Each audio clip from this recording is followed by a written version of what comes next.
want to welcome everyone. Hey, Pereira, it's good to see you. Pereira has been to all the Pereira talks, I'm happy to say. Good man. Okay, my name is Richard, and welcome to our 45th Sunday Lava Salon. The Los Angeles Visionaries Association has been around the block downtown. We started at Clifton's Cafeteria, and we moved over to Lanos de Figaro, and we've mostly been on Broadway. So we're happy to be back on Broadway. We're in Central Market. Yes, Francois Lise, great to see you too. God bless you. Fantastic. Lise is a very important photographer. What? You want the phone? Yeah.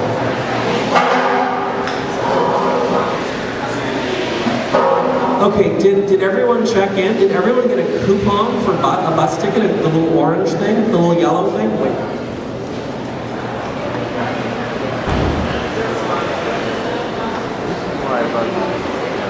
Anybody else in my life? Did everyone get one of these that's here? If you didn't, go up and get one from Cheetah. Okay, great. Mark, do you want to come up? There's Mark. Mark is with Oni Group. We'll talk when we get there. Do you want to say something now? I don't care. Okay, we'll talk, yeah. All right, so I want to welcome everyone. We are going to talk about William Pereira, who's on the screen. By the way, everyone Benito's not here, but Benito put the television in last month, and that changed my life for the better. Benito's the plant supervisor. So I want to talk about William Pereira, and then I want to get over to the Los Angeles Times.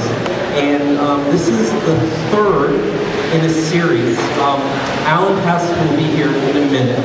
About 18 months ago, Alan Hess, who's a very important architect and historian, Alan wrote, Kim, how many books has Alan written? Like 25? Alan's written about 25 books. His most famous is a book on Googie architecture.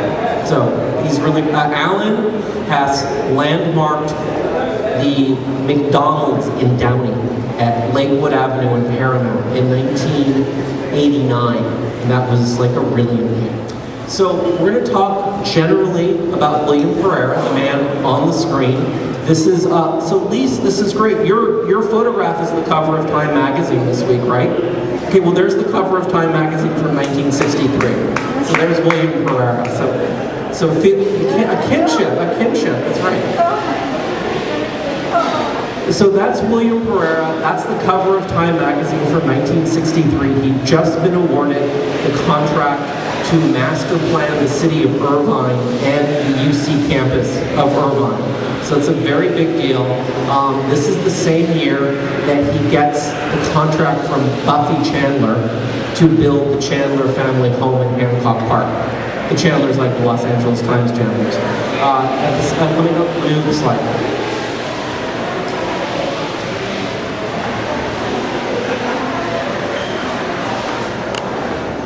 We're working on wirelessly connecting my iPad to the television. We tried to do that Tuesday, it didn't work. We'll get it done next month. Something that very few people who love William Pereira know is that in 1964, the year after he was on the cover of Time magazine, William Pereira was retained by the Chandler family, and they wanted to redevelop. I want everyone to visualize this. We're at the intersection of 3rd and Broadway, right? And the Los Angeles Times is 2 blocks up at 1st Street. We're at Broadway, down to Main.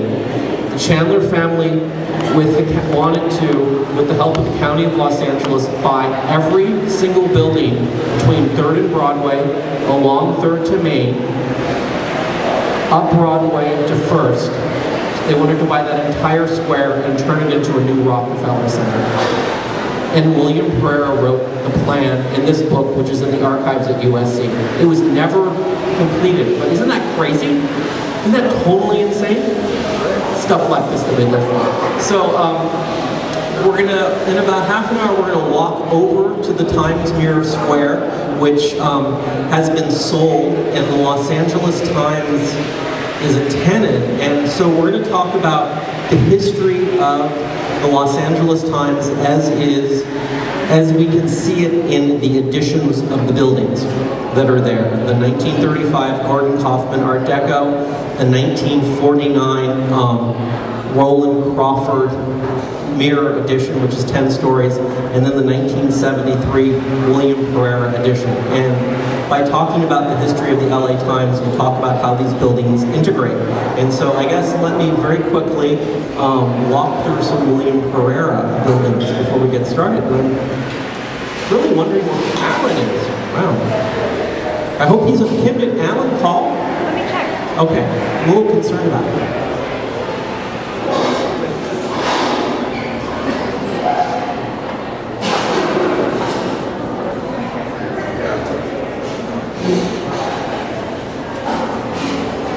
Okay, so William Pereira, in 1963, William Pereira was given the contract to design LACMA. And that's a photo about, what was it, 3 weeks ago, we did a walking tour with Alan at LACMA. LACMA currently is in Peril. The LACMA Pereira design is being considered to be torn down, and a new design by the Swiss architect Peter Zumthor being put in place. So the same thing we're going to do today. We did it at LACMA 3 weeks ago, where we just walk around and talk about what it was Pereira was trying to do. So very quickly, to get through a brief synopsis of who this master Los Angeles modernist maven is, William Pereira, let's quickly walk through some buildings.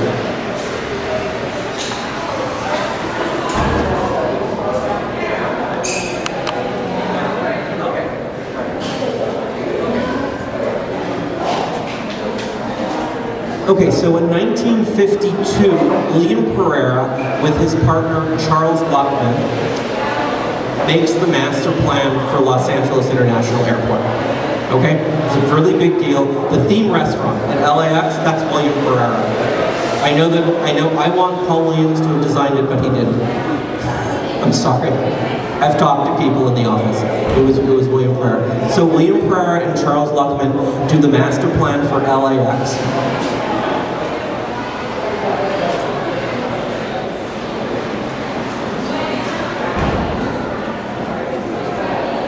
They do Television City, which is still, Television City is still a functional television. It's totally amazing. Who are we talking to, Kim? People are a little concerned about Television City.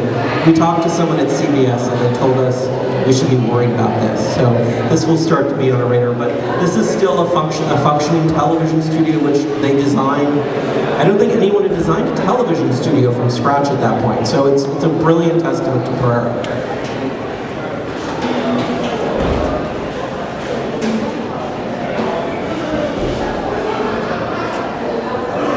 Okay, in 1954, William Pereira designed my favorite building from my childhood, which is no longer here. He designed the Disneyland Hotel.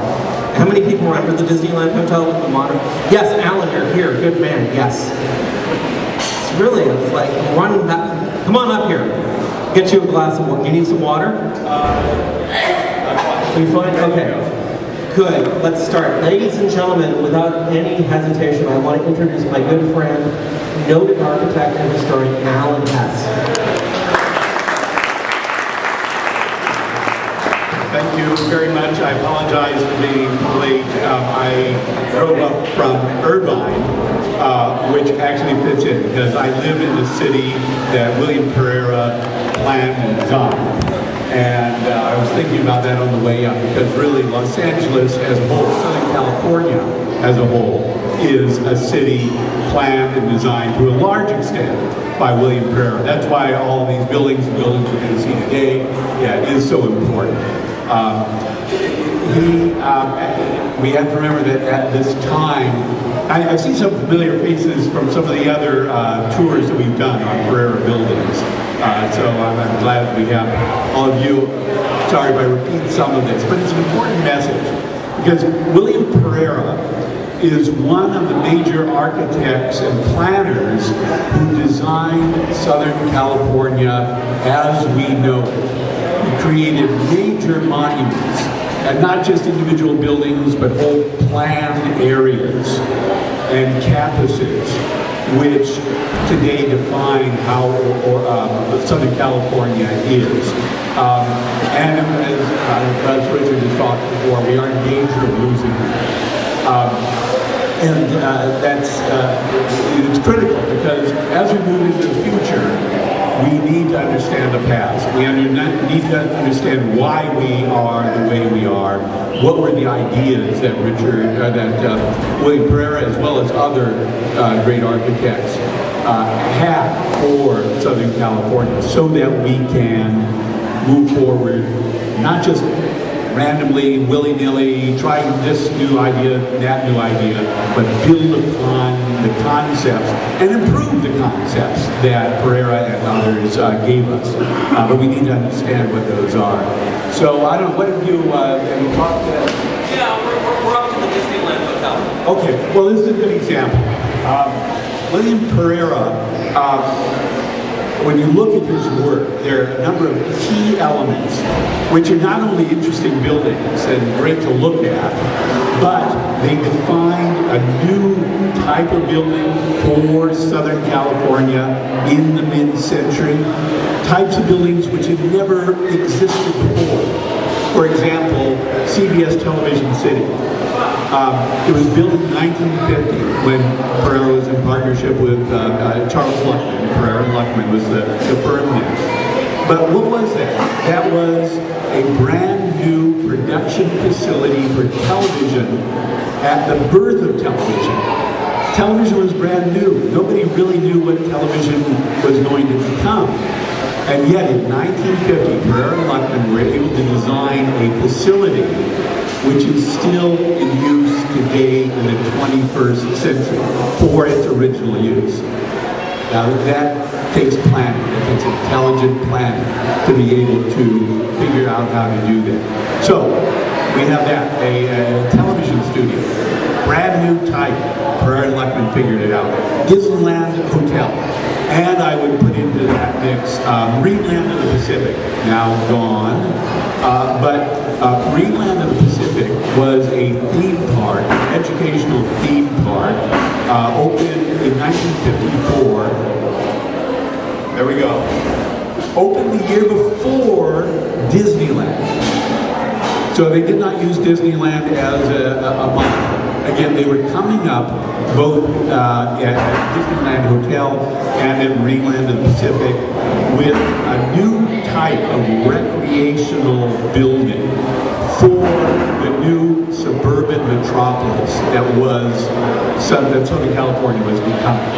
Again, these were new. You had to invent what these things were. What is a theme park for whales? A whole new idea. And it really was a marvelous thing. It was very constructivist.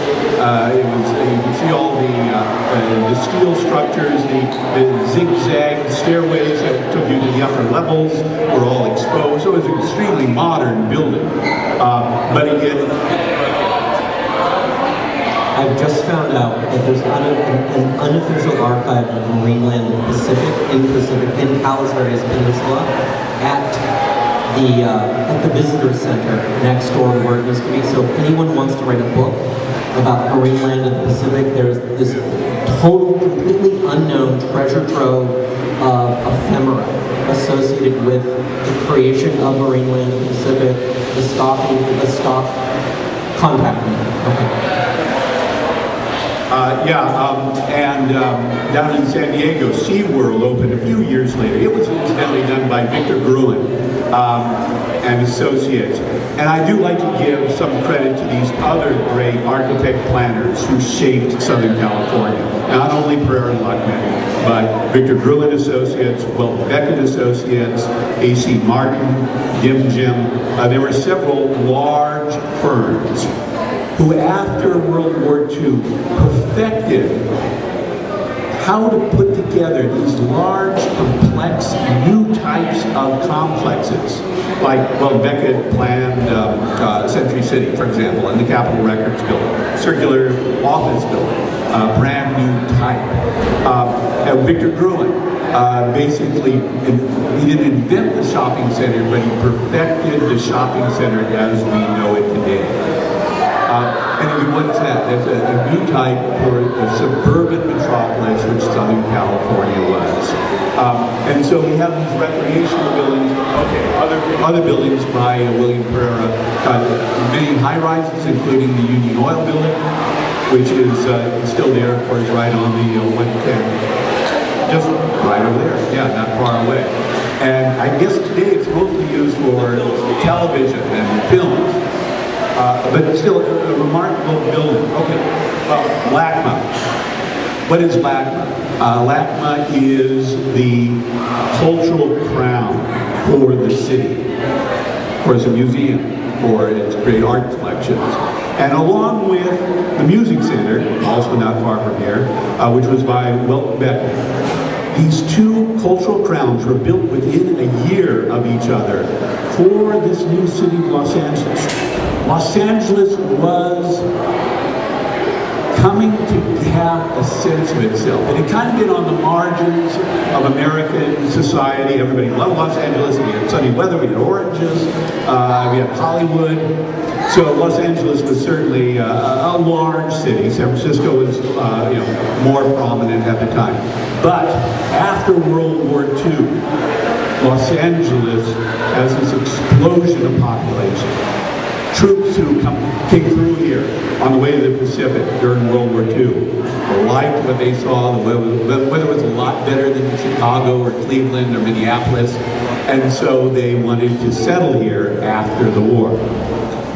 Other reasons, aerospace, again, motivated by the Second World War, was booming here. Silicon Valley, what became Silicon Valley, technology was also evolving here as well in large corporations.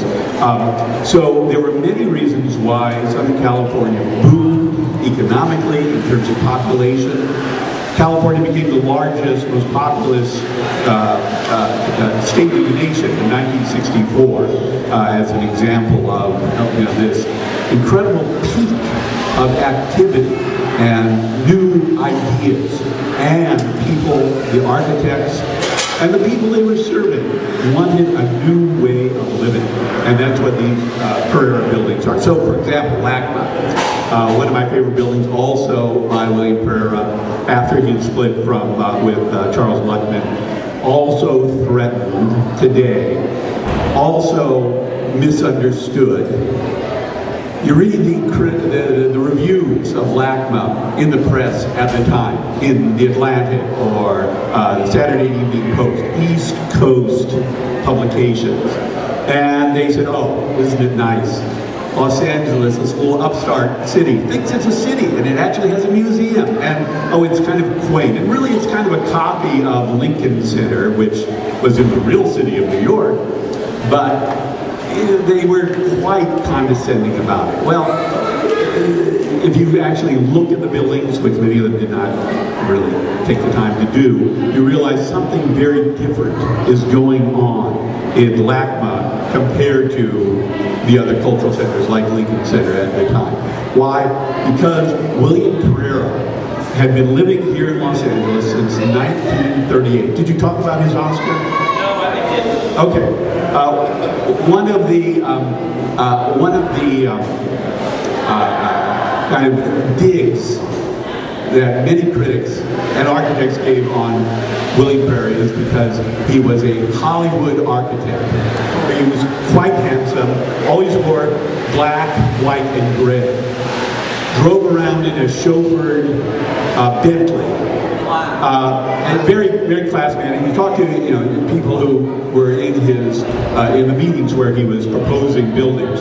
Very impressive salesman for his ideas for buildings and so forth. So he was a this whole emphasis on exterior appearance led many people to say, "Oh, he's just flashy, just a Hollywood architect." Well, there is some truth to this because when he arrived in 1938, his wife was a starlet, and I believe at MGM. But he was at Paramount. He and his brother, Hal Pereira, who went on to a very distinguished career as a producer and as a designer of sets and art director and so forth. But they worked at Paramount.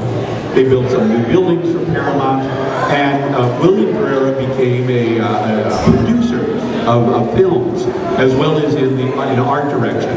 And in 1941, he actually won an Oscar for the movie Reap the Wild Wind, which was a Cecil B. DeMille film, top grade, and it starred John Wayne and I think Ray Milland and top stars. And it involved, it was like 1830s Nantucket, and they were deep sea divers who salvaged wrecks off of Nantucket.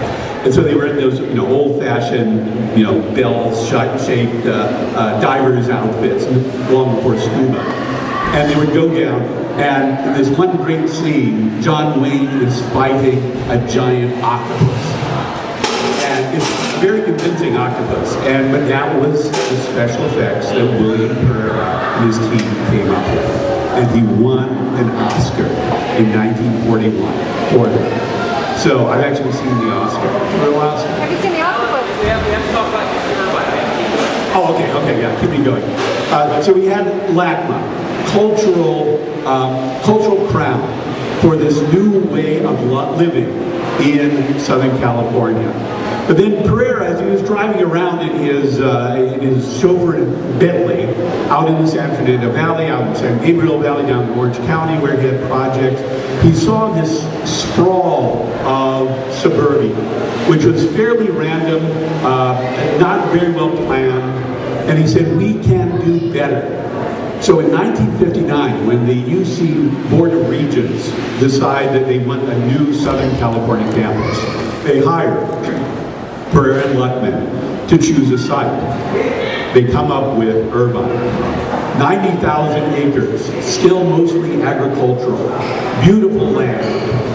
And they say, this is the place to put a new campus. It's near enough so as development moves southward, it'll be right in the center of things, but there's enough room to plan. But then another brilliant idea that Pereira came up with. He knew people on the UC Board of Regents, including, for example, Norton Simon, for example, for whom he designed the headquarters of Hunt Foods in Fullerton. And he knew people on the board of the Irvine Foundation, which controlled the Irvine Ranch. Some of them are the same people, actually, as well. And this is how the power structure. And Pereira was right there in the middle of the movers and the shakers of California in this period of extreme growth and success.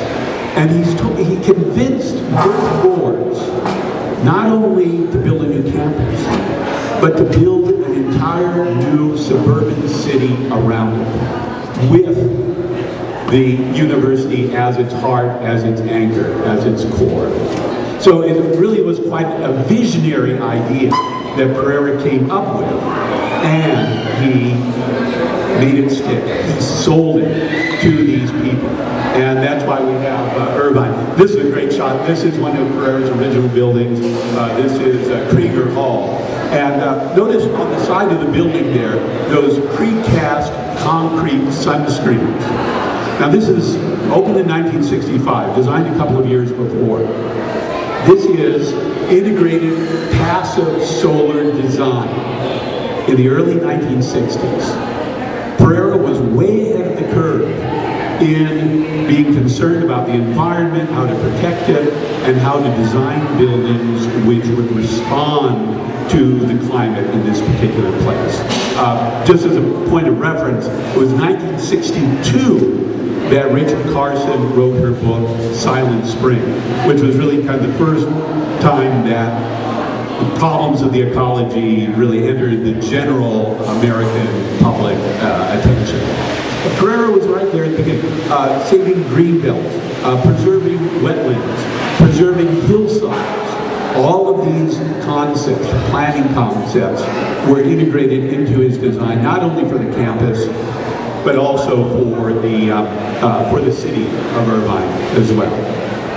So there was a lot going on at this time. Pereira was very aware of the needs to plan for the future and still come up with something new. Now, I especially like this complex. Notice the division of circulation. There's that balcony above it, and then the steps going up as well. So you have all of these things, very modern ideas, using the form, the circulation, the practical elements in order to design the building. And they're concrete buildings as well. So what do we have next? Another building down at Disneyland. You can see it right off of the 5 freeway. It has an arched, vaulted roof along the top, fifth or sixth floor, as you can see. Pereira and LACMA. The Utica station in Beverly Hills, great building as well. Designed in Pereira's office by Jin Wong.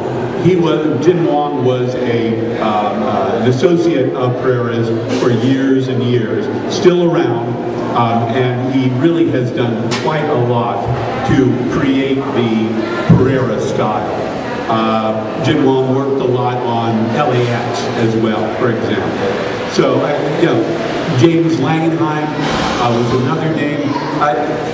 Again, the genius of Pereira and Bruin and Martin and Beckett were that they created these teams which had all of these expertises in order to create the large-scale corporate campuses, college campuses, city developments that the post-war period demanded. The Trans-American Occidental Life originally, still standing though. That's just a 12th and Russia. Yeah. Thank you. Now it has been, the top element, actually, the roof was open, there was a garden, and there was a restaurant up there, and then there was this other element enclosed above. That has since been enclosed a couple of years ago. But nonetheless, a really intriguing alternative for the high-rise. Crocker Bank building as well, that still stands. Notice the fine detail of this. It is almost Gothic or Art Deco, which relates to, well, for example, the old Atlantic Richfield, the Richfield building, which was still standing a couple of blocks away from this when this opened as well. So there was a lot going on, and Pereira, this is one thing that I don't think is always understood about Pereira. We're going to see it today as we walk by the LA Times building. He was a contextual architect. He understood the city, and he designed for the particular site, place, building, neighbors, etc. All of these things. Okay, across from LACMA is 5900 Wilshire. Notice, especially at the ground level, these lower level pedestrian-oriented structures. What do we have next? Great Western as well, this great oval building. And again, go down to the ground floor as you drive by, as you walk by, and notice how the paving just integrates smoothly into the building itself, creating a public space. Times mirrors, but we're going to be, we'll be talking about that when we get by. Okay, wrap it up. How should I wrap it up? I mean, we're going to be taking off to walk down. Like I said. I want to show one more thing. Okay. One more thing.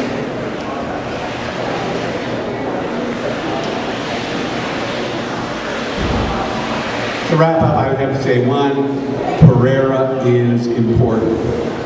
He is as important to Southern California as Richard Neutra, John Lautner, Rudolf Schindler, in defining a modern architecture for that period. Because he was a corporate architect, he was often ignored. Okay, these are the Chandlers. You want to talk about that? Alan, thank you. So we're gonna leave in a couple minutes for the walk. It's very good. Thank you. Yeah, this is gonna be fun. But I just really quickly wanted to. this is a triptych of a photograph which was sitting in an accession cage in the Huntington Library. And I happened to be at the Huntington in this area where they receive materials, and it was just in a corner, so I took a picture of it. Isn't this great? This is Otis Chandler. This is a photograph of Otis Chandler, the publisher of the Los Angeles Times. He took over from his father, Norman. Otis Chandler's grandfather was Harry Chandler. Otis Chandler's great father was General Otis, the man that buys the Los Angeles. So this is the scion of the Chandler family. And this is a photograph from 1982 from the printing presses, which were in the building. So I really like that photograph. I wanted to show it. And I think I have one or two more photos that I just want to talk about really quickly, and then we'll get ready to go. Oh, yeah, right. We're not going to be able to get into the atrium of the William Pereira addition to Times Mirror Square. So Alan, I wanted to put up a photograph, and I thought you and I could just talk about this. So this is a photograph of the 6th floor atrium. This is the central reception area to the William Pereira addition to the Times Mirror Square. And we'll talk about this when we get there, but I just wanted everyone to see this is a revolutionary space for 1973. This is not what a corporate office 10 years earlier looked like. Alan did it. Yeah, again, Pereira was redefining the office space just as he redefined, hotels and theme parks or television studios, etc. So, especially for such a landmark building as the LA Times, so important to the history and the culture here, he created something which was a distinguished individual, and you see, it has the clean lines of modern architecture, but the idea of bringing light into the center, creating this indoor atrium flooded with light right in the middle of the office space as well. Really nice idea. I think it's almost this real Zen influence on this. This is the seat of power for an international media company. I mean, Times Mirror Square in 1973 is not just a newspaper. They own television stations, they own radio stations, they're a really serious corporation. And this is a beautiful space. And so that's one of the things we're going to talk about on this walk, is we're going to talk about why this building, the interior and the exterior, is important. I think I have one more slide, and then we'll get through it. Maybe no, that's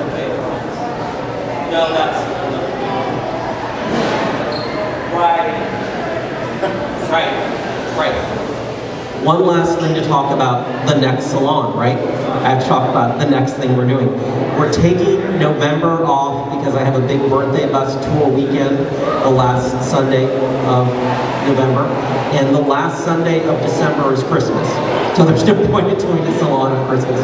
So we're going to come back here, and we're going to do another one of these hybrid walks and talks and walks.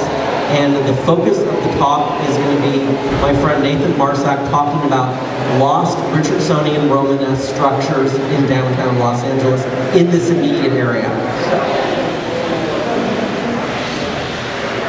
And interestingly enough, one of the great lost Richardsonian Romanesque buildings of this immediate area is the 3rd Los Angeles Times building. And that is a photograph of the 3rd Los Angeles Times building. I'm sorry, it's the 2nd, because that's before the bombing in 1910.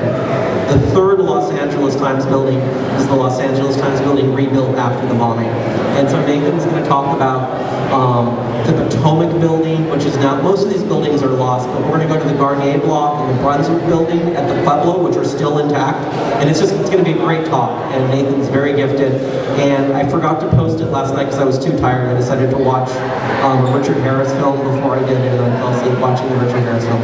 So, and then I woke up half an hour late. Anyway, I'll post the salon. I know, you're all on the mailing list. I'll post it, and it's not for a couple months. So I'm going to pack up. Did everyone check in with Ginger? Ginger, raise your, oh, see that nice gentleman in the fluorescent coat? If you didn't check in, check in. I'm going to quickly break down, and then we're going to get out of here.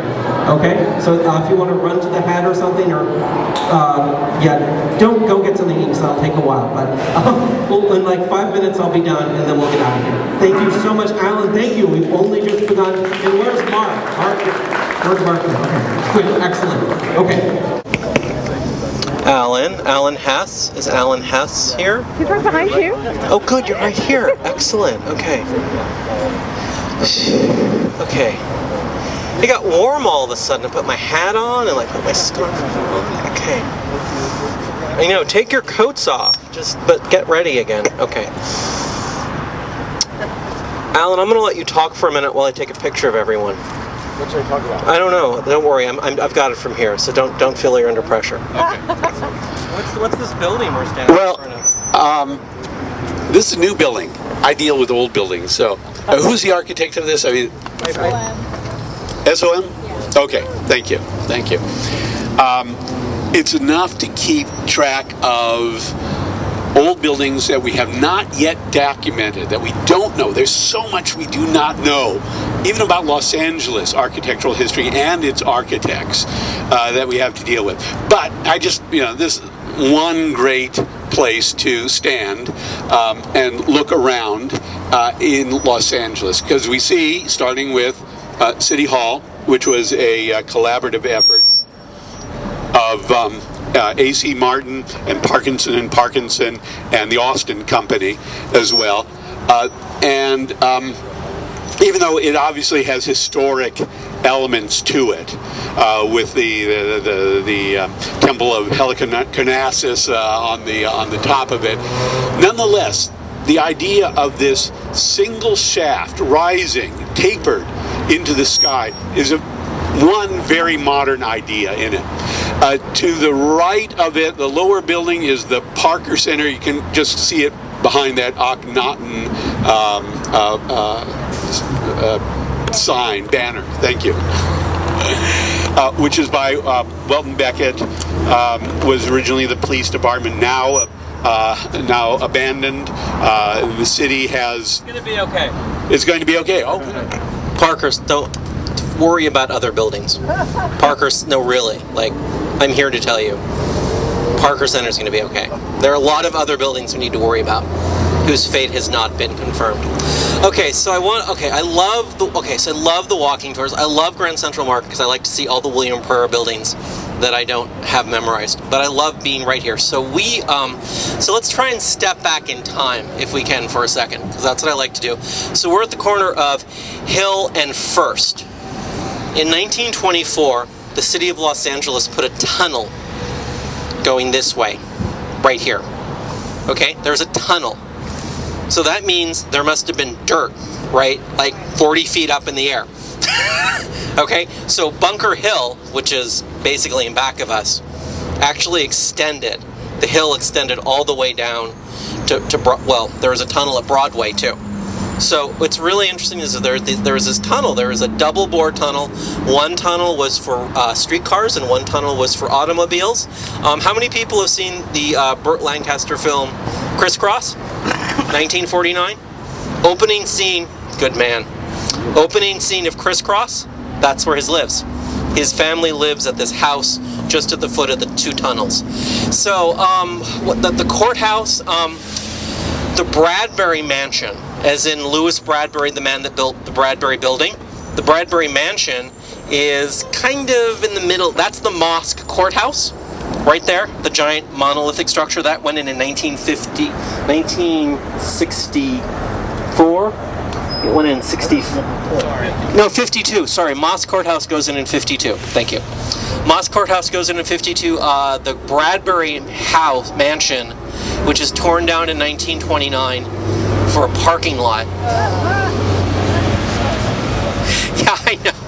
The Bradbury Mansion was torn down in 1929 for a parking lot because the judges at the Sandstone Courthouse. The Sandstone Courthouse. So this building, the orange building, is the Los Angeles County Law Library. The Sandstone, the Richardsonian Romanesque Sandstone Courthouse was right there, and they tore the Bradbury Mansion down for a parking lot because the judges didn't want to walk too far. Okay, so anyway, Bradbury Mansion. So I'm going to turn around. I'm going to look to City Hall. By the way, the County Law Library was in the Hall of Records, which was next door to the sandstone courthouse, which was basically at the same, where the county law library is now. It's always sort of been there, just in a 1912 building that they tore down in 1973. All right, so let's look anon. Okay, let's look to the east. I love it. This is okay. So we can see the tip of the William Pereira 1973 edition, and we can see the red tile roof of the 1935 Gordon Kaufman Los Angeles Times building. We can see City Hall. We can see a lot of construction at the foot, just across from, just to the north of the Pereira building. We'll talk about it more. We see all this construction. That's a park. That's the site of the former state building. And that the state building goes up in 1930, and it comes down in 1977. And that's going to be a park. What could we, let's see. We'll talk about that corner more. I just wanted, what was, The Neutra building. yeah, thank you. Yes, okay, so can everyone, well, let's all sort of walk just a couple 10 feet. Okay. Does everyone, if you look straight ahead, you see this 12-story building with fins. Yep. It's got these panels. That is Neutra, and that's Alexander and Neutra, right? It's Right. listed as Alexander and Neutra, and that's 1953. A little bit later, but I don't. Okay, mid-50s, Robert Alexander is the architect of the Bunker Hill Towers, which we cannot see, but the Bunker Hill Towers is the first residential structure built on Bunker Hill after the redevelopment, and that's 1968. And Richard, does everyone know who Richard Neutra is? Richard Neutra is like God. Okay, so I don't know if it's God, but he's pretty important. Son of God. The older I get, is it okay for me to say the older I get, the less important I think Neutra is? Is that okay to say that? No, it's not okay? Okay. But you were a Neutra freak when you were young. You're right, I didn't mean that. It felt good to say it though. It felt really liberating. No. My professors at my oral exams are dying. Okay, that's Alexander. Okay. Let's start walking down and we'll start talking about everything down at the building. Yeah. Is there any relationship whatsoever between Ray Bradbury, the science fiction? No. Oh, No. No, they just both have the same cool name. But he did design what, The Garland? fact that Blade Runner was shot in the Bradbury I building. know. You want to believe. You want to Ray believe? Bradbury designed Tomorrowland? Like, There's a Disney historian. No, he was a good friend of Walt Disney. He used to go hang out with Walt Disney, but he and did some designing for Disneyland. I read about it.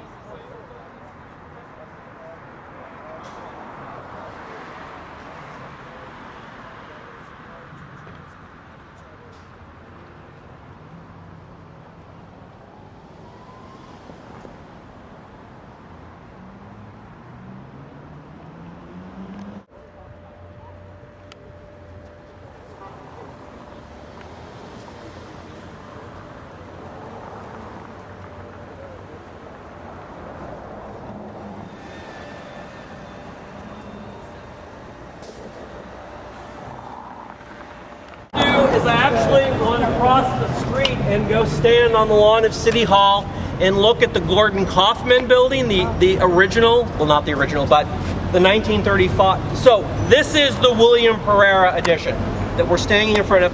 We're going to come back to this, okay? But this is a huge site, and I would be doing a complete disservice to the Chandler family and the city of Los Angeles if I did not spend 15 minutes talking about the Los Angeles Times as is exemplified by all three buildings, which we can see if we just stand over here. So we're going to take a couple minutes and ease our way into this 1973 edition by William Pereira for Times Mirror Corporation, okay, which is the parent company of the Los Angeles Times. All right, so we'll be back to Alan. Do you have anything you want to say right now? We're right here. Okay, we'll come back. No. Okay, Well, great. just the one thing I would want to say, and we'll come back to this. This is, in some critics' opinion, not very fashionable in its style. But I would say that every style which is unfashionable in one period comes back and is re-evaluated. You see this with Victorian houses, you see it with Art Deco, you see it with Googie Modern, you see it with modern itself. And so when we come back, we'll talk a little bit more about why we can appreciate this building. Good. On the I'll put the Amplify P on in a minute, but let me just say this really quickly. So we're on Broadway. At first, there was a tunnel here. So in 1949, they tore the tunnel down. In 1914, the city of Los Angeles bored through Fort Moore Hill, which is this giant hill right here, and they put in a tunnel. And with the completion of the 101 freeway through downtown Los Angeles, that required taking away all of Fort Moore Hill. And so the Broadway tunnel was cleared and Broadway became a regular street. And court flight. Has anyone heard of the funicular court flight? Court flight would have been, so that's the Alexander and Neutra Hall of Records that I was talking about there at 11 o'clock.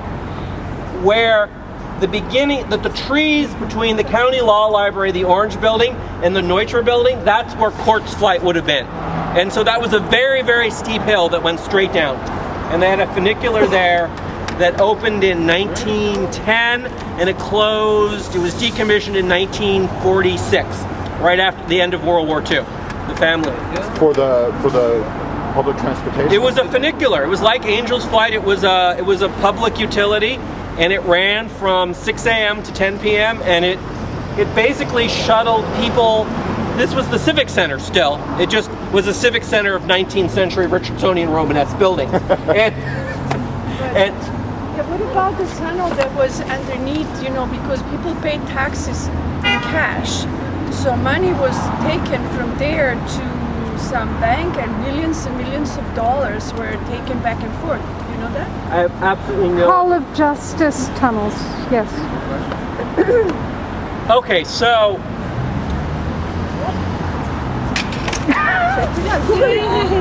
No, you're right. Let's get serious.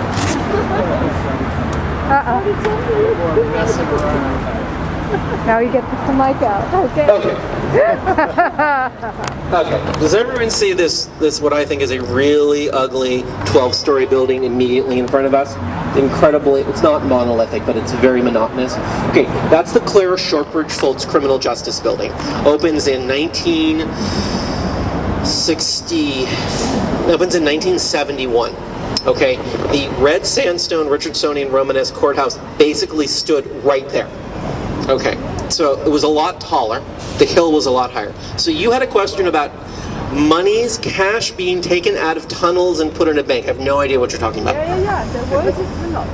Yes, so the hill, what's called Pound Cake Hill, which was removed to put in the criminal justice building, that hill, Pound Cake Hill, the courthouse sat on and the old jail, and there were a series of tunnels which connected the sandstone courthouse, the original Richardsonian Romanesque Hall of Records next to it, and across the street on the other side of the criminal courts building is the extant Hall of Justice from 1925.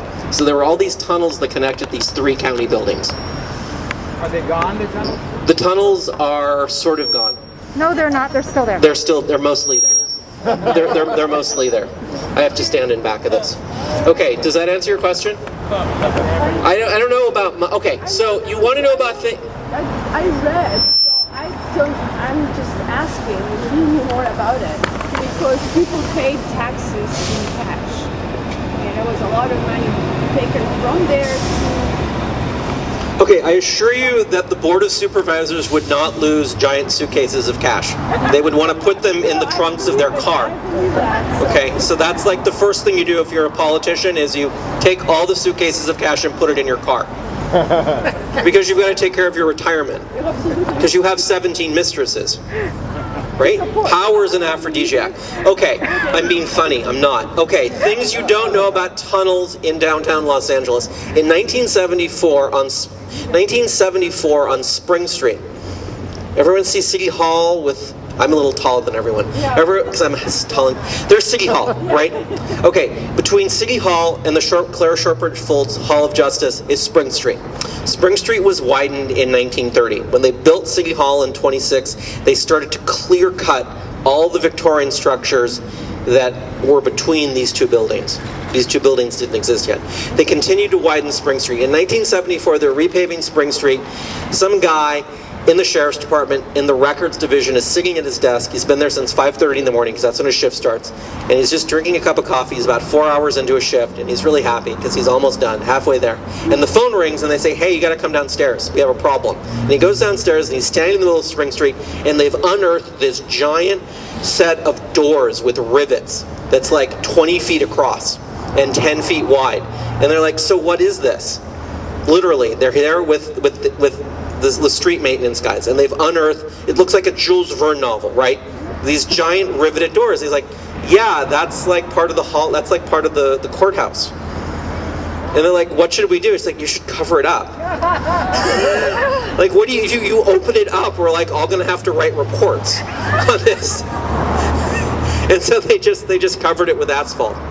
So somewhere under Spring Street, there are these giant doors that were part of the tunnels under Pound Cake Hill. Okay, we're going to cross this. Good question. No, Pereira's octopus.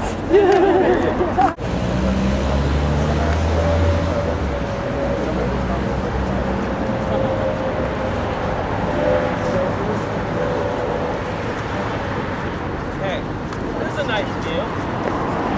This is a great view. Okay, now we're ready to get down to work. We're all touched up. Okay. Now we can really get down to work here. So City Hall is in back of you. The new Los Angeles Police Department headquarters is across the street. You can see the giant Tom Main Morphosis Caltrans building. Directly in back kitty corner from me is the 1935 Gordon Kaufman Los Angeles Times building, where we'll get started. Just to bring everyone up to speed on what used to be here, at the corner here, where police headquarters is, used to be Natick House. Natick House was a very old hotel designed by John Parkinson, opened in 1884. Natick House has been long gone. Natick House may be of some resonance to downtowners because the Hart brothers' father owned Natick House. And the Hart brothers that went on to build the Rosslyn and the Rosslyn Annex began life managing Natick House for their father. And then in 1905, they purchased the Lexington Hotel down at Main between 4th and 5th, and then built the new Rosslyn in 1913. Anyway. It's Natick House. Los Angeles Times. So Los Angeles Times, this is the 1935 Gordon Kaufman building. Harry Chandler purchases the Hotel Nadeau from the Nadeau family and tears it down. The foundation walls from the Hotel Nadeau will end up in Christina Sterling's China City. Yeah, isn't that crazy? Christina Sterling is developing China City in 1933 because they're building Union Station and they've displaced the Chinese community. So Harry Chandler gives her all the stone from the first half story down. Okay, so the Chandler family buys the land from the Nadeau family, and they put up in 1935 this building. And I have to have a sip of tea. Hold on 1 second.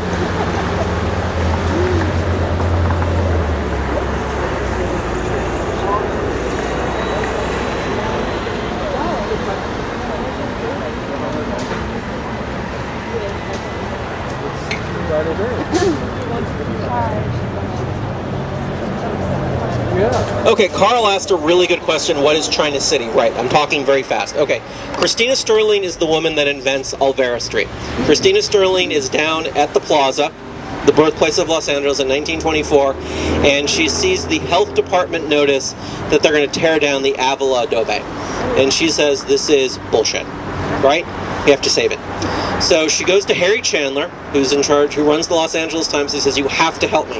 And Harry Chandler, who knows that they're putting in Union Station at the site of the current Union Station because they've just had a vote They've just put a voter referendum out, and the referendum passed, and so the powers that be know that Union Station will, in 10 to 15 years, be in its current location. Harry Chandler says, I want all these tourist attractions immediately across the street from Union Station, so I'm going to help you build Olvera Street, because we want an international market center that the Chamber of Commerce can pump millions of dollars into, so when people get off the trains, that's the first thing they see.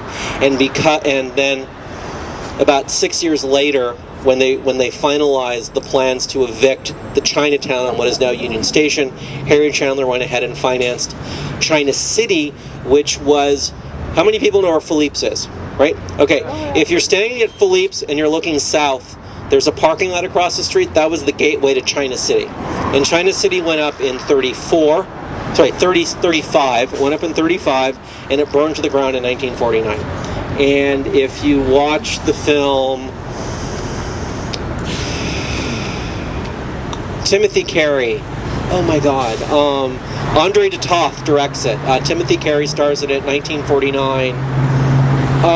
Timothy, okay, go look up Timothy Carey's page on IMDb. Okay, so that's China City. All right, so this building. All right, lease is great. So if you 1935, the building in back of me opens. Harry Chandler is the son-in-law of Colonel Otis. Colonel Otis comes to Los Angeles in the early 1890s. He buys the Los Angeles Times, which has been in existence for about 5 years. They have a building. So when we'll talk about it again, but does everyone see where that service trailer is in the middle of the dirt lot? That's where the second and the third Los Angeles Times buildings were. So in 1888, General Otis decides he's going to build a Richardsonian Romanesque building for his newspaper. And that building stands until October 15th, 1910, because on October 15th, 1910, you have the Los Angeles Times bombing, right? And the McNamara brothers, who are part of the Iron Workers Local, who are part of the division, the bomb-making division, they literally had you think I'm joking? Okay. They set a bomb off and they destroyed most of the Los Angeles Times. General Otis.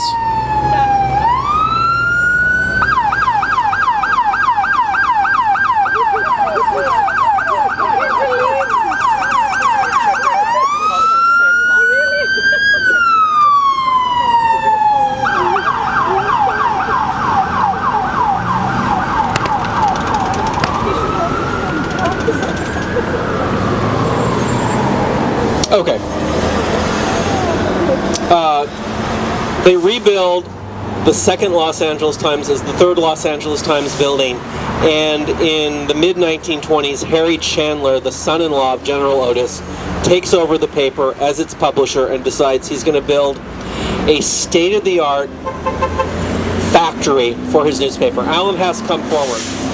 Okay, I'm just going to throw this at you. So Alan, you and I don't talk a lot about my background in art history, which is Rainer Banham. I studied under Rainer Banham.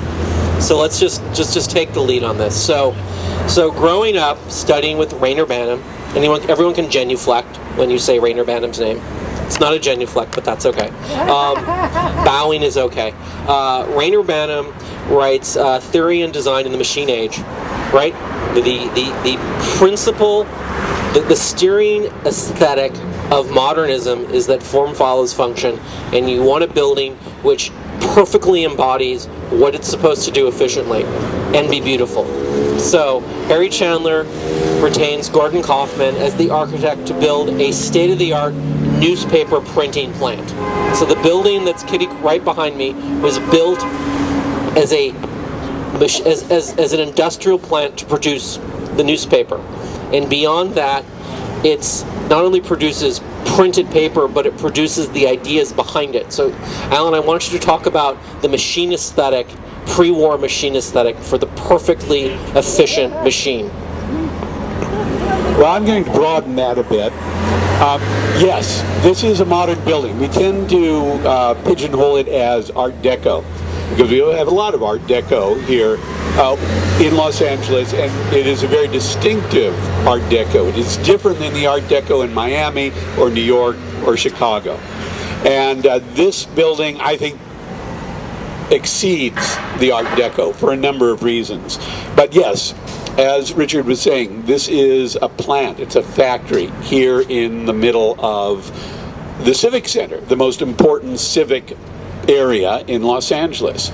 But there's another dimension to this, because Los Angeles modernism goes beyond always started beyond the idea simply of form follows function, of a machine aesthetic, of making a machine for living in, or a machine for printing papers in.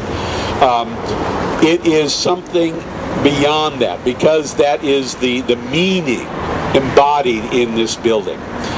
The meaning of this building is power. And I would recommend, if you want some background, quick background on the LA Times, Esotouric has the Leo Walensky's statement on the history of the LA Times. Give me that. Give me your water. Here's your new water. Oh, thank you. But, just to briefly summarize, the LA Times is about power in the West. It is political power, it is economic power, it is land development power, it is water power. And so what better to put across the street from City Hall than this alternate and perhaps even greater power of the LA Times. And the building had to symbolize that. And they chose for it Gordon Kaufman. Gordon Kaufman is, again, a great Los Angeles architect, not, I don't think, as recognized as he ought to be. He's primarily known for residential buildings, houses, Greystone in particular, for the Doheny family in Beverly Hills. Again, a very important civic and economic power, the Dohenys. That, of course, was in an English kind of Tudor sort of Gothic style. And so most of his houses for wealthy people were in very traditional styles. But by the 1930s, he and other architects like Paul Williams and others were moving into the modern era. They knew they were in the modern era. And so this is what Kaufman came up with. Now, one other building that Kaufman was working on at the same time as the LA Times building was Hoover Dam. He designed the architectural elements of Hoover Dam. What is Hoover Dam about? Power. Literal, physical, water power, and everything that brings. Electricity, water to fields, economic, agricultural growth. It allows Phoenix, it allows Los Angeles to grow, etc., etc. Power. I'm going to interrupt you. Okay, so I think you see where I'm going with this. So we're going to continue to talk for a couple more minutes about the 1935 Kaufman building. Then we're going to switch gears and go to the Pereira edition, which is why we're here. But I want to set the stage because I want to set this up well, because I want to segue from what Harry Chandler's corporate vision, what Harry Chandler's vision of the hegemony, which was the Los Angeles Times in 1935, and how you express this corporate hegemony as manifest in this really beautiful pre-war modernist vision of a machine plant. I want to then segue when we cross the street and go into the patio of the Pereira edition. I want to talk about how William Pereira, basically 30 years later, invents what we now know as the built corporate environment, and everything that this built environment, which Pereira basically invents in the early 1960s. So I just want to balance that. I'm going to just point out a couple of details that underscore this. This is a modern style building. You would not have found a building like this 10, 20, 30 years before. But it also has historical elements as well. Kind of the basilica style with this long element at the top. But notice, and then the stonework as well, an established historical material for buildings of power. It's Indiana limestone.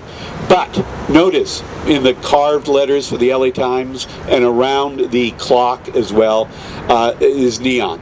those are traced in neon. What more modern material? Stop, I have to interrupt you. Okay, yeah, so like the most important thing about this building that we're standing in front of is for the neon, they don't use cans. They carved the runs for the neon in stone. I dare anyone to find any other building on the West Coast where they trace into the stone for the neon. I dare anyone to show me a photograph or take me to another building where the neon is set in stone and not set in a sheet metal can. Go. Buy you a beer. What? But they still work? Yes, the neon still works. Sorry to interrupt you.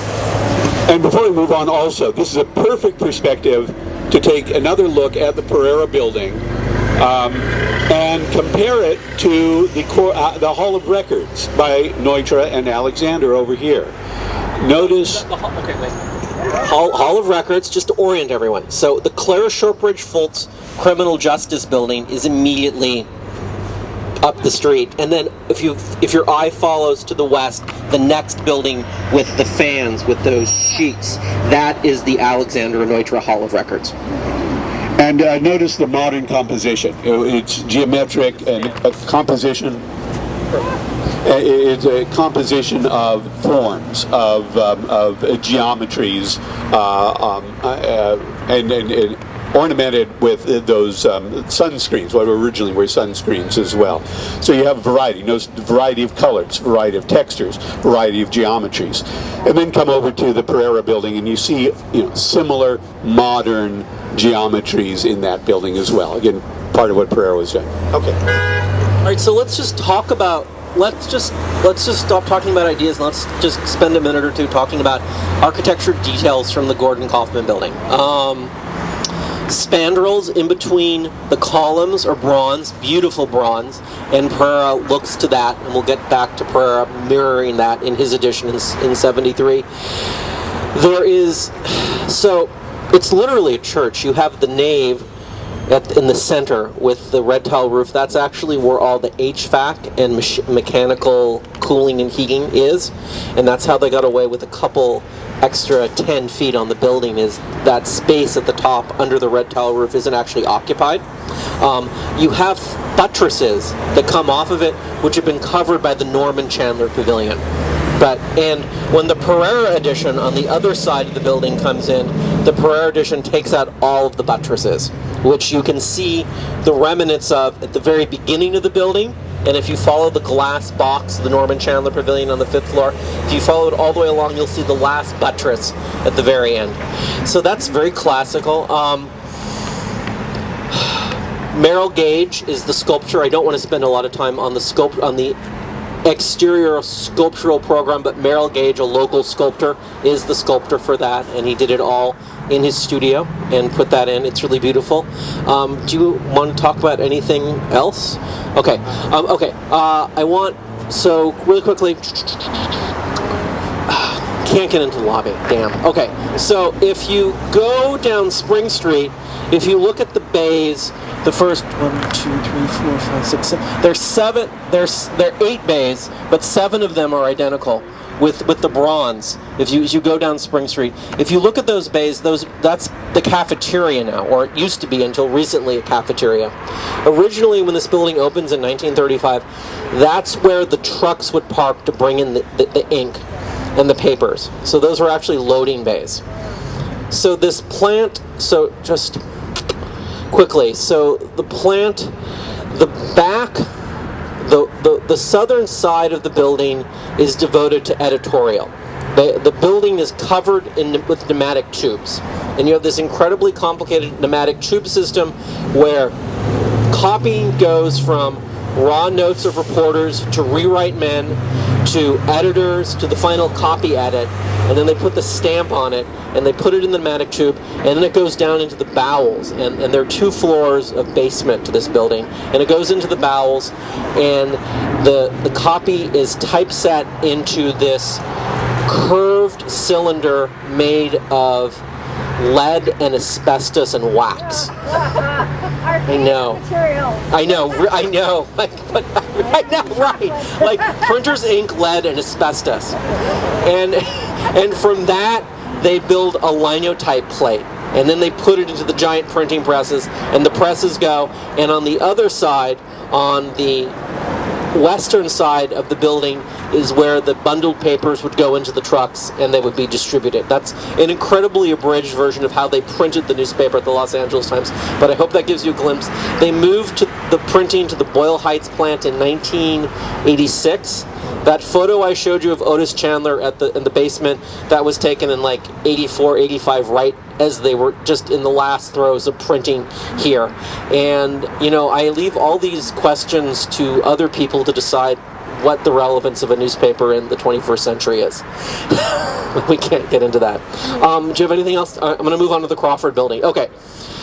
Take a sip of tea.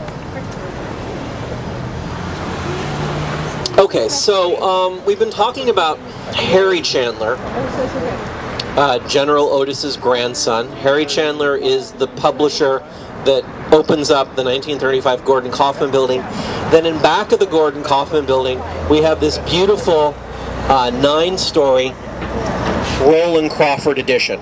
Right? Does everyone see that edition? Okay, so that's Roland Crawford is the, I don't remember the exact term, but Gordon Kaufman, like William Pereira, Gordon Kaufman had a very large firm and was not the actual architect of the times of the 1935 building. Roland Crawford was the actually supervising architect. Kaufman dies, and in 1949, Norman Chandler, Harry Chandler's son, wants to build an addition, so he goes to Roland Crawford, who's opened his own practice in the wake of Kaufman's death, and says, "Hey, you designed the 35 building, do you want to design an addition?" He said, "Sure." So, in 1949, Roland Crawford, by the way, Roland Crawford designed the Brentwood Country Mart. Yes. Love the Brentwood Country Mart. It's like an integral part of my childhood. So Roland Crawford designs this 9-story building. Can you hold this for a second? I need to button my coat. It's getting cold. I knew this would happen. I'll just point out here again, notice how, we have 3 different eras of buildings here, and yet they respond to each other. They understand each other. And we'll talk more about the Pereira building, but you can definitely see it with the Roland building and the Kaufman. Yeah, I don't want to spend a lot of time on the Crawford building, only to punish my friend Nathan, who can't be here today, who's the expert on the Crawford building, and so this is going to punish him for not being here. So Crawford is retained by Norman Chandler, Harry Chandler's son, to build the Mirror Edition, and this represents this paradigm shift for the Los Angeles Times in post-war Los Angeles. Norman Chandler says, "Okay, my dad and my grandfather, the general, they lived in the Wild West, right? My dad invented everything we know about Los Angeles, and now it's my job to kind of keep this giant corporation going. And looking ahead, I really see that the city of Los Angeles is changing, and I want to compete with William Randolph Hearst. And I want to start publishing a paper that can compete with William Randolph Hearst's papers. William Randolph Hearst's headquarters is down at 12th and Broadway in the Julia Morgan Examiner building. And so the Mirror is this failed newspaper, which is an afternoon paper, which is meant for the commuter crowd. And it's a lot more tawdry than the Los Angeles Times, and it's really Norman Chandler's response to post-war Los Angeles, and it's a complete failure. That's really interesting in and of itself. And the Crawford edition is a very sensitive addition to the Kaufman. Crawford designed the 1935 building, and so who better to build this 9-story addition to it? Yeah, I think I'm going to stop there because I want to really get to Pereira. Okay, have I forgotten anything, Alan? Okay, are there any questions? I'm talking. Yes, Carl, go ahead.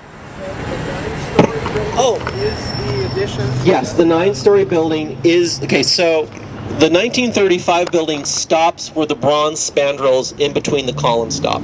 That was 1935, and then in 1949, Roland Crawford. There was a building there. There was a 19th century building there that was connected to the Kaufman building, but it was connected very badly. That interim section is the 1949 edition. Yeah, and it's beautiful. Oh, the Norman Chandler Pavilion, right? That's what I want to show. Okay, so this is a really good point because we're gonna come back to this one, Alan. So does everyone see this glass rectangle that's been appended? Okay, that's the Norman Chandler Pavilion. And can we see the Music Center? We can't see the... Dorothy Chandler.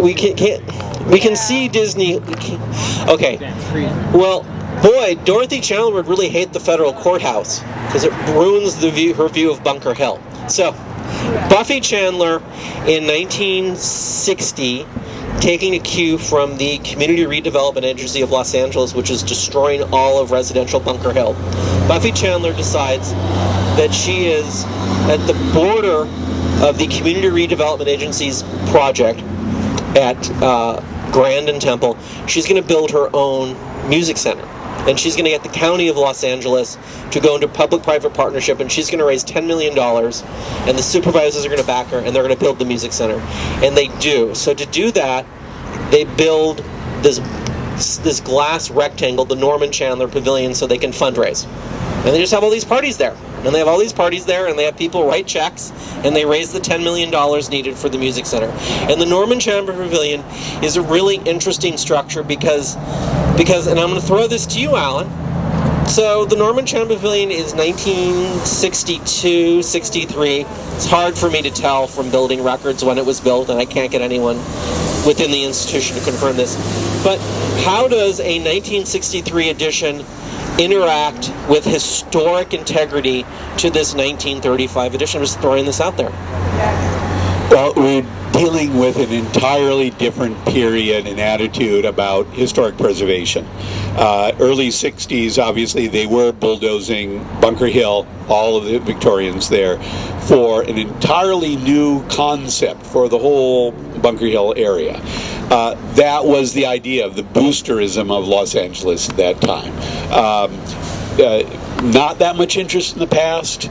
The past was still fairly recent. People were still living who remembered the Victorian era. It just was not considered that important. And so in every city, old historic areas were bulldozed and demolished.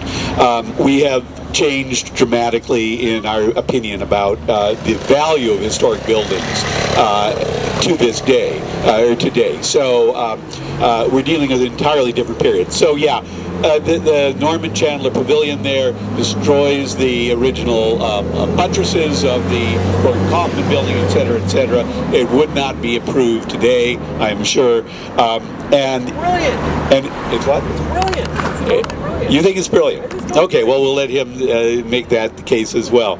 It does, I mean, you know, there's certain elements that do blend or at least respond to it, the scale of it, but I would say it's an insensitive addition to the original building. And which we will then compare to the Pereira building and how Pereira responded to it. Okay. He ties that to that. Richard, did you guys say they destroyed the buttresses to build it? The neon just came on. Yeah. They so the buttresses on the eastern wall that the Norman Chandler Pavilion butts up against, those are retained. But for the Pereira edition on the western side, they just took out the buttresses entirely. They absolutely just jackhammered them off. Are there any questions? Because I want to move under the patio of the Pereira building because I think it's about to start to rain. Okay. Okay. So Alan, do you want to lead the way? And we're going to cross here and then go stand under the patio of the Pereira edition. And I'll bring up the rear. Yeah. I want everyone to look at this.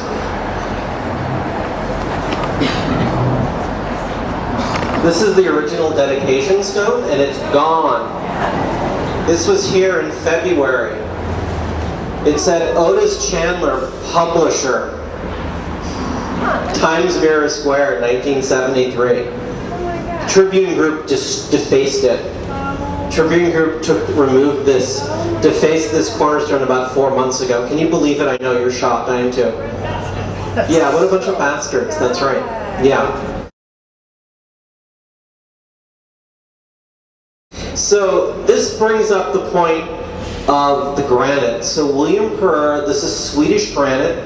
This is flame finished. Swedish masons spent like 8 hours on each panel with a torch blowing. So what they did is they took a propane torch and they would just very lightly run the torch over the surface of the stone, and it fractures like this from the heat. And it takes about, this is like 4 feet by 5 feet, and it takes about 8 hours to do a stone, to do this entire stone. So someone spent, I don't even know how much time that is. It's a lot of time. Like a team of masons in Sweden did this. That's jumping into the middle of it. So this is defaced, and that's really bad. So the Tribune is Chicago-based, is that right? Kim, do you want to give a history? No, I just yeah, the Tribune is Chicago-based. And Yeah. who's playing tonight? Chicago. It wasn't the goat. Oh, yeah, okay. It's bad karma. It's bad karma. It's bad karma. It's really sad this is gone. I'm really shocked. I'm glad I have lots of good photos of it. I was really shocked to see it gone. Alan, where are we? That's right, take a sip of water. Where are we? Yep. Sorry. There's nothing to be sorry about. It's a good question. We are here at the 1973 William Pereira addition to the Gordon Kaufman and Roland Crawford buildings. And what I want to talk, as I mentioned a little bit before, is the aesthetic of this building. I've talked to a number of people who do say, oh, you know, it's an awful modern building. It's abstract, it's overscaled, it's blah, blah, blah. As I mentioned before, every style of architecture has gone through a period of decline and criticism and demolition. And then, inevitably, an upturn to where that style, that aesthetic is appreciated. And so, you know, Angelino Heights, we have Victorians, which are, you know, restored and valuable and treasured in the city. The Googie coffee shops in the 1950s. When I first wrote about them in 1985, nobody else was interested in them. And they were being torn down and demolished and remodeled, and they were just being erased from the face of the earth. Then the upswing inevitably occurred, and today we have Bob's Big Boy out in Riverside, we have Norm's La Cienega, we have Pan's down on La Tijera, etc. McDonald's, the original McDonald's down in Downey. And these are accepted now. The arts and crafts bungalows as well. When the Green brothers, you know, they lived to be very old, and they died, I believe, in the 1950s. And they were completely forgotten. Nobody cared about all that ugly craftsman stuff with all the gewgaws on it. You know what those buildings are worth today. And not only in economic value, but in the identity that they give the city. A character that no other city has. It's distinctive to our area. But then there's also the economic value as well. In, you know, Victorian neighborhoods that are restored, the value of those buildings goes up. The neighborhoods revive as well, economically, with other shops, etc. So historic preservation has a very specific economic rationale as well as a cultural, historic, and aesthetic rationale. So I want to make a couple of points about this style, which is a modern style. It's similar, but, you know, different than the Neutra style of the Hall of Records that we talked about over here.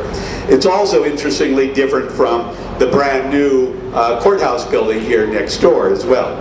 That's a current building. But what we are dealing with, let's look at, you know, the pieces here. One thing is this courtyard, which is a little windswept now. It's not used. There are a couple of ATMs down here. The whole building complex has not been very well treated or considered, as what Richard was saying about the plaque tells us. But what is this? This is a public-private space. It's off the public sidewalk, and yet it extends the public space into the private piece of property, and there's landscaping. There's also a walkway up above here, which extends... The what? You know? Same as MWD? Yeah. Robert Herrick Carter. Okay, the landscape architect of this was Robert Herrick Carter. who also did the Metropolitan Water District landscaping as well. He also did the Avery building out in Pasadena for Pereira also. So he worked with Pereira on many different projects. So, and that's a distinguished level of landscape architect. We have the forms. I pointed out, you know, it's modern. We're dealing with geometries and how those geometries are composed, set in contrast to the way that, you know, the granite with the steel are used in a very bold, direct, well-proportioned manner. The overhang as well, you know, sheltering this area as well, but giving the building scale from up the street. And then one final element that I want to use to defend the aesthetic of this building, which is the way it relates to the Gordon Kaufman building next door. Again, in the early 1970s, there was interest in historic preservation and recycling, adaptively reusing buildings. Had been started, but was still not widely used or accepted, especially among architects who wanted to build brand new buildings because that's what they get paid for. And I am an architect, so I understand the motivation there. But nonetheless, even the way that the Pereira building is lower than the Kaufman building, the way it is set back from the Kaufman building, the way its simple lines run into the more ornamented Pereira building as well, are all elements of William Pereira and his designers respecting the older building, of not standing out, of not dominating the older building, the headquarters building, the main building of the Times Mirror Square. And that shows, again, to me, the sensitivity of William Pereira as an architect as well. So there are many fine elements to this building. It is a well-conceived piece of architecture. It happens to be not as well understood today, but as I said, inevitably this style of architecture is going to be respected, understood, appreciated, just as all these previous ones. So I guess that's all I have to really say. You all? Yeah, Yvonne, come on up. How do you interpret this walkway or whatever it is in the front? What's the role? Yvonne, I'm gonna get that's you anticipate me. You anticipate me. So hold on to that question. Yuval's question is, what is this great walkway area? And I want to get to that in just 1 minute. I want to properly set the context. It's so funny that you think you're done and you have nothing more to say. It's so cute whenever you say that. It's really, I always know that we're getting ready for some good connections. So we are standing, so this is the entrance to Times Mirror Square Corporation. This building opens in 1973. William Pereira is the architect. By 1973, the Times Mirror Corporation is a international media company. Okay, the Chandler family runs it. It has a very impressive list of board of directors, and they not just run the newspaper, television stations, radio stations, print, everywhere. They're a very powerful corporation, and it's the first time people start to ask, how does the hegemony of a corporation impact the newspaper that owns it? Right? People started to ask, does the Times Mirror agenda for how they want to further themselves as a corporation, how does that impact what Otis Chandler, as the publisher of the Los Angeles Times, does? I have no answer. But that's when people first started asking these questions, was in the mid-70s. So Otis Chandler steps down as publisher right before this bill, he steps down in 84. Times Mirror Square is meant to literally, it's diminutive in shape to the Los Angeles Times, but Times Mirror Square is the mother entity for the Los Angeles Times. And it's a real paradigm shift in the focus for the Times Mirror Corporation to go from just being the Los Angeles Times newspaper to this much larger corporation. And Alan, I want you in a minute, once we get to the public space here, to start to talk about William Pereira as a creator of corporate environments, because that's what this building does, is William Pereira creates this environment in which Times Mirror Square starts to express who it is and what it is. So we'll get to that in a minute, and it's markedly different. So we just had the experience of walking past the First Street entrance with the Globe, and we'll go back to that at the end of the tour, because I want to talk about the Globe entrance, the 35 building. But you were there, and it wasn't that welcoming. I mean, it's a doorway, like every other doorway on Spring Street. But this is a great plaza, and this, when it was built, you read newspaper articles, everyone has their lunch break here. Okay?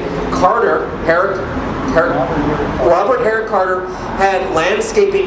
You had hanging plants. You had plants and fauna hanging down, and it was dark, it was inviting, and people could get out of the sun, and everyone had their lunch here. You had a state building. You had the Hall of Records was gone the same year this went down. A lot of county, city, and state office holders, and everyone was here in this sort of this gentle graduation between the sidewalk and this private plaza, and it was very, very popular. So it's interesting how Pereira really gets what this corner is about. This corner needed an inviting space, and that's exactly what Buffy Chandler wanted. This is one of the principal things Buffy Chandler told William Pereira is, I want a space where people in this immediate neighborhood can congregate, and that's what they got. Does that answer your question, Yuval? Did I miss something? Go ahead. No. You have tables, chairs, restaurants. Okay. Yes. Good question. No tables. What we're sitting on is how people sat. So this platform, that was the bench. This was the entrance to the Crocker Bank. The Crocker Bank was right here. And this was a more inviting space because it was cleaner and there was a lot more planting. The plantings were very sensitive and mature and well maintained. And so this space was just a lot more inviting. And people would naturally congregate here. Okay. So Alan, do you want to talk about, in general, and then we can get into this, do you want to talk about William Pereira as one of these... Okay. So this building, this whole complex is so great because you look at Gordon Kaufman's work and Roland Crawford's work, Gordon Kaufman and Roland Crawford. You look at their work, and this is the work of an architect as we know it in the traditional sense, an architect whose firm designs the details of the spandrels, right? Roland Crawford, as the supervising architect for the 35 structure, had an architect that went ahead and designed every molding for every bronze spandrel in between the columns. Every detail in that building came out of that office custom. William Pereira, as an architect, is not concerned so much with architectural ornamentation and producing it. His office is concerned with creating whole environments. And this is a real paradigm shift. So do you want to talk about that paradigm shift in Pereira in general, and then we'll come back to this building in specific? Well, Pereira, of course, was very tied in with the economic elite of Los Angeles. I mentioned earlier the headquarters for Hunt Foods, for Norton Simon, for example, the Union Oil building over here. It's down in Fullerton, but if you ever get down to Fullerton, you should go see the Hunt headquarters. It's now We're going there next year on the bus. Oh yeah, we'll be going on a tour next year. It's now a Korean church, but you can walk through the grounds. And that's the thing, it is grounds, beautifully designed. The headquarters building is really an extraordinary interpretation of this modern idea of structural expression. But then there are these landscaped areas as well. That was the corporate business environment which Pereira created for those buildings. Here on an urban side, of course, he's doing something very different, relating to the sidewalk and the street and the Civic Center as well. And then inside, as Richard showed in that photograph as well, interior atriums, interior light-filled spaces as well, which bring the sense of the outdoors indoors, but in an urban area. So he was always, trying to create those sorts of pleasant, workspaces as they were understood at that time. for these sorts of high-class businesses. Again, that he was doing this for large corporations was often counted as a strike against him, that he wasn't as serious an architect because he was working for these large corporate entities. But nonetheless, he did bring his expertise, his ability, his talent to these sorts of spaces. And I think we should be investigating them, thinking about them in a serious way, as much as we would think about a Neutra building. Perfect. Okay. Okay, so does everyone see the plaque is on the right? Yeah, I want before we go, we'll go look at the plaque. There's a plaque which isn't that. They probably missed it, and if you post this to social media, They don't have a building anymore. Oni Group won't take it down, so I'm not worried anymore. There's a plaque on the other side that calls out Charles Kratka as the interior designer of this building, and Kratka was the designer for LAX. So just a really interesting... The Mosaic, yeah, the Mosaic guy. Yeah. And so interesting designer. So Alan, I want to bring this home. I want to make the case why this building should be saved. Okay, this building's been sold, and I don't think anyone knows what's going to happen to it. So I think now is the time. This has been I think this addition very sensitively steps underneath the 1935 Kaufman building, and I think it is the best example of an integration of buildings 30, 35 years apart, almost 40 years apart, than any other in downtown. What is your case for saving this building, Alan? Well, I always go to the fundamental about historic preservation. It's not just about saving individual interesting buildings. It's about saving cities. And historic buildings have an incredible role to play in maintaining the viability and the culture and the identity of a city. And they do that because there's so much variety to them. Victorian, craftsman, modern, the whole range of our history are embodied in this. And embodying that history is who we are as a city. Because these buildings are distinctive to Southern California in many ways. As much as they've been related to modernism in general, they are distinctive.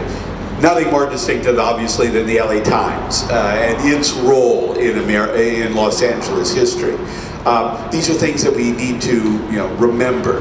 I have been now for a couple of years really researching and defending Pereira. As I mentioned earlier, and I just reiterate that, he helped to shape what we think of as Southern California. And the corporate interest and this sort of landmark are part of his expression of what that aspect of Southern California is all about. And then thirdly, just to again mention the aesthetic characteristics of this. This is not a schlock piece of architecture.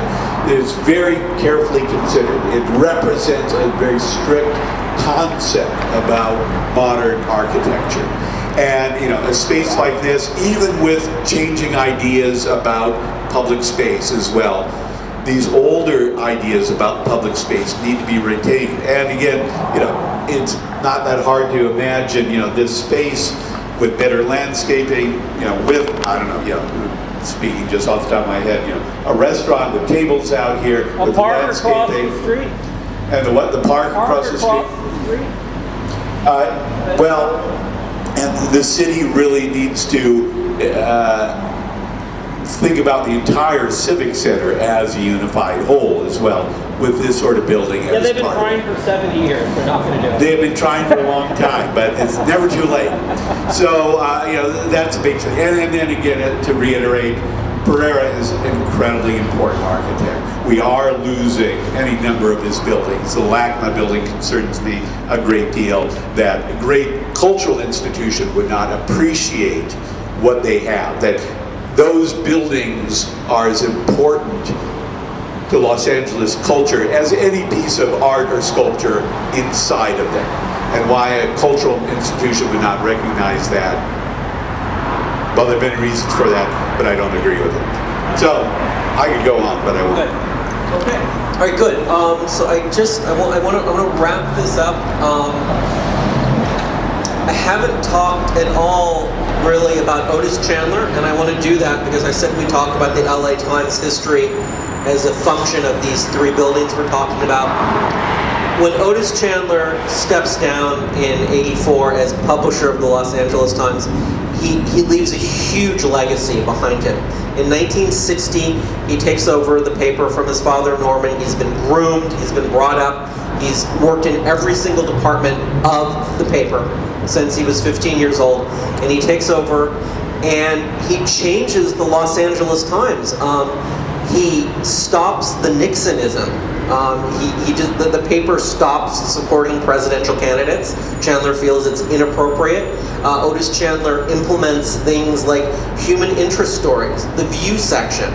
Otis Chandler makes this paper, which is really seen as a bit of a backwater conservative paper, and really takes it to the national level. He really he makes new departments and new decisions at the editorial level that really allow reporters to do in-depth stories about ideas, not just crime, not just incidents. And Otis Chandler really does that and made the Los Angeles Times the paper that I think we all grew up with. And he did that all at the same time he was conceiving of this building. And so I think it's all tied together. Have I forgotten anything, Kim? We could just talk for 20 more hours about the LA Times. The Chandler family, what's interesting is that you talk to a lot of people that work in the LA Times that are lifers, that have been there 35, 45 years. And you say to them,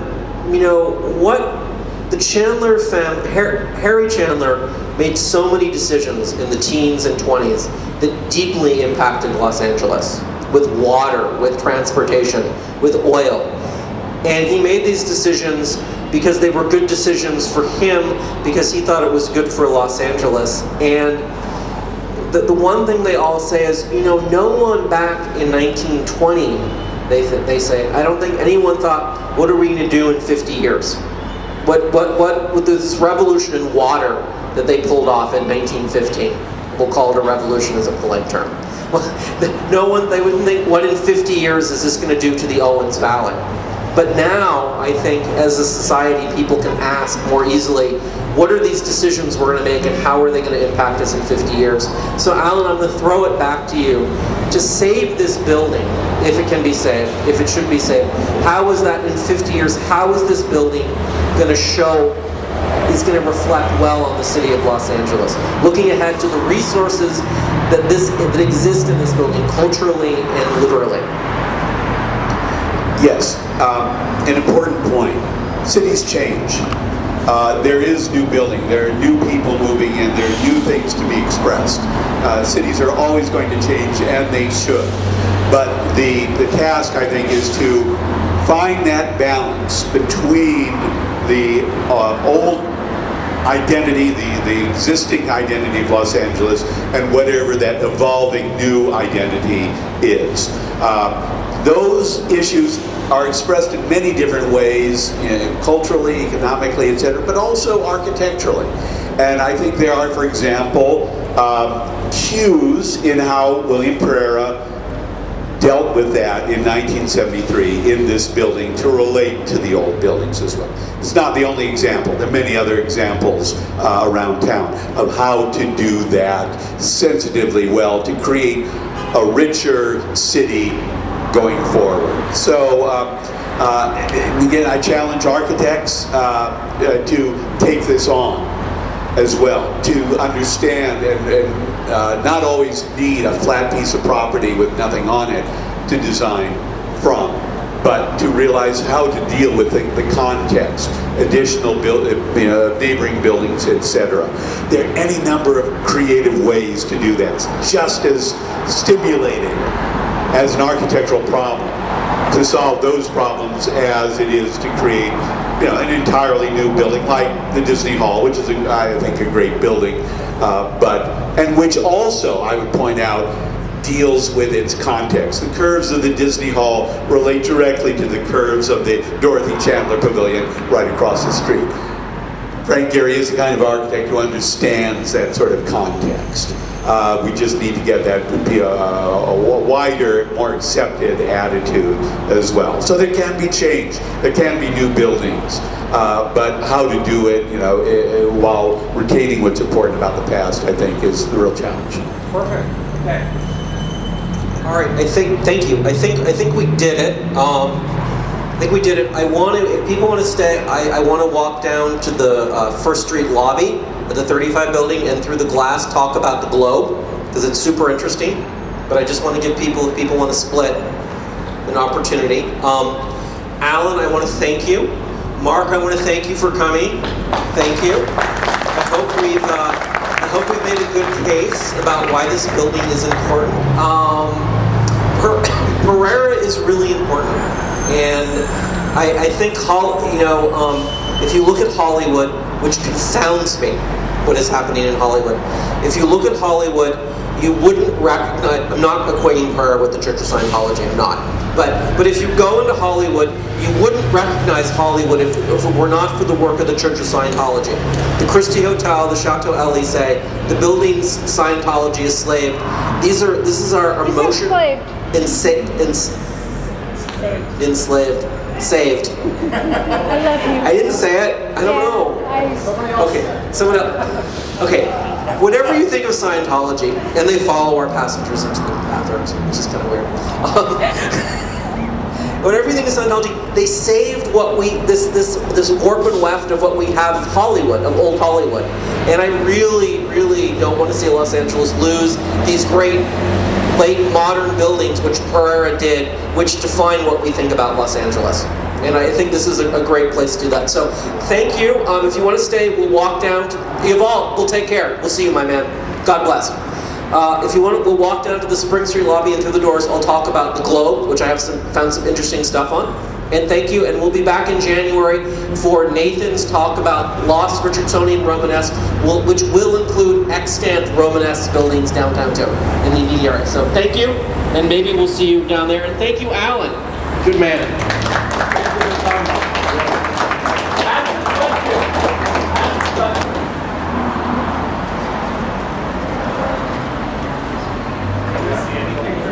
No, you really can't. You can see there's the sculpture.